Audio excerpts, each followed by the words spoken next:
Geografiyadan bizge dayım суроо берчү. Dünyodagi eng buyuk cho'qi qaysildir? Qaysil cho'qi эле? Everest, Шамалунгма, Бирок биздин замандаштардын бирөөсү ушул суроого кантип жооп берген айтып берейинби? Dünyodagi eng buyuk cho'qi qaysil desем, Мазар cho'qi деген. Менин бир мына Канкан апам келди, Касымбек деген агам бар. 5-класста окуп жүргөндө айтты эле. Мазар чокуга чыксаң өзгөн шаары көрүнөт деп. Аябай таң калгам. Анткени ал мезгилде өзгөн мага аябай алыс көрүнчү эле. Ошондон көп өтпөй эле андан дагы бийигирээк бийиктиктен биз Эйнштейн менен Борду көрө баштадык. Каир менен Канберраны көрө баштадык. Япония менен Американы көрө баштадык. Керек болсо Юпитер менен Марсты көрө баштадык. Ал бийиктик кайсыл бийиктик болчу?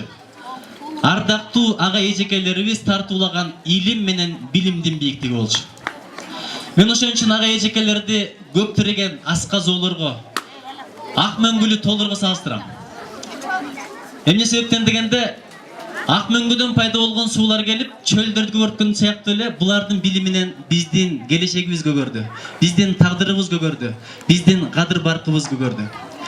Ошон үчүн азыр маңдайыңдарда турган ага эжекелердин бардыгы бийик ала тоолор. Чекеден Гүлип эжеке отурат, Тайыр агай отурат, Айчөрөк эжеке, Базарбай агай, Турат агай, Канымкан эжеке, Ыдырыс агай, Нургазы агай, Айжамал эжеке, Ырсалет эжеке, Ысантай агай, Сали эжеке, Айшакан эжеке, Уул кыз эжеке, Турдукан эжеке, Бурмачач эжеке, кокус аттарыңыздарды атабай калсам, Кунуз эжеке, мен сүйүктүү Зүлфия эжекем турат бул жерде. Бардыңыздарды, атыңыздарды атабасам да атагандай кубаныңыздар. Бирок биз бүтүп атканда булардан дагы бийик тоолор турган болчу. Бир колум такта, бир колум пакта деп бизди тарбиялаган Сатар Караев деген бийик тоо бар болчу. Кыздарын 10дон төрөгүлө кыргыздын саны көбөйүш керек деген Закиров Сооронбай деген бийик тоо бар болчу. Момунтай агай деген бийик тоо бар болчу. Жолдубай агай деген бийик тоо бар болчу. Ошол мезгилде Текебеков Рай деген бийик тоо бар болчу. Тышкы иштер министрлигинде иштеп жүрсөм бир күнү телефон чалынып калды.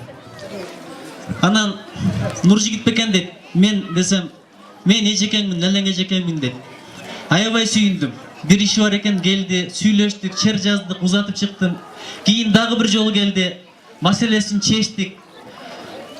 Эгерде акыркы жолу көргөнүм ошо экенин билгенимде, колунан бир көп пешнеме тийгизип алдында тазим кылып элем. Тагдыр экен, Япониядан келсем ал эжекем деп өтүп кетиптир. Орузбаев Эркинбай деген агай бар болчу. Мени 1-класста атамга үйрөткөн Аширбекова Токтайым деген эжеке бар болчу. Жараткан жанын жаннатка түшүрсүн ошолордун. Ошолордун арбагы бизге ыраазы болсун. Биз Кудай буйрса бүгүн сөзсүз Куран окуп рухуна багыштайбыз. Ким өткөндөрдүн кадырын билбесе, келечекти да кадырлай албайт. Биз өткөндү сыйлабасак, келечек бизди дагы сыйлабайт. Ким илим билим жуксун десе, илим билимди инсандарды сыйласын. Ошон үчүн бийик тоолорубузга ордубуздан бир туруп 77-жылкы бүтүрүчүлөр бир тазим айтып коелу.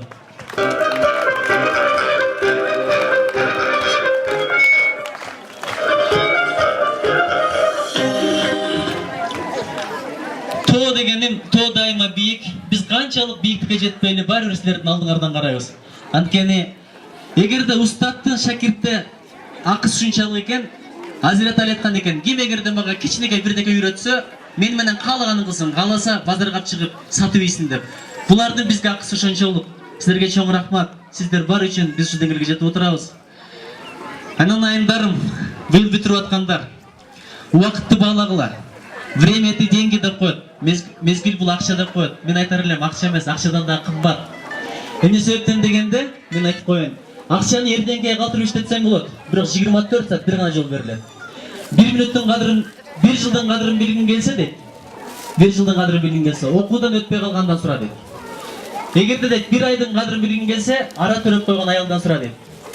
Эгерде дейт 1 сааттын кадырын билгиң келсе, сүйгөнүн күткөн жигиттен сура дейт. 1 мүнөттүн кадырын билгиң келсе, поездден же самолеттен кечип калгандан сура дейт. 1 секундтун кадырын билгиң келсе, жанында тургандын машина уруп кеткенден сура дейт.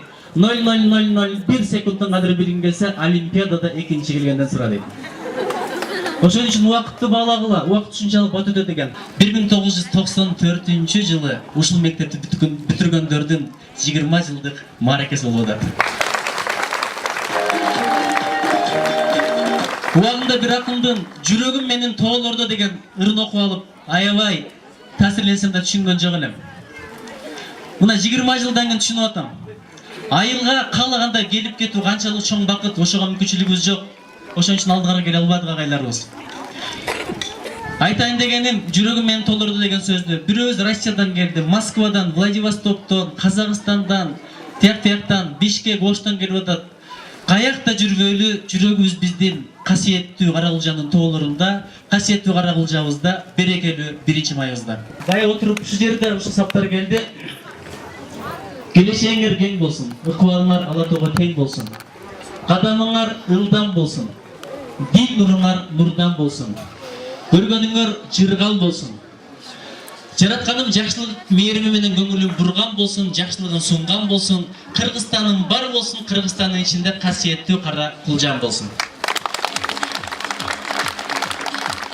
Атагыңар дайым болсун, багыңар дайым болсун. Асманда бейпилдиктеги айым болсун, берекелүү кышым, күзүм, жазым, жайым болсун. Каракулжанын ичинде дагы касиеттүү 1-майым болсун. Чоң рахмат.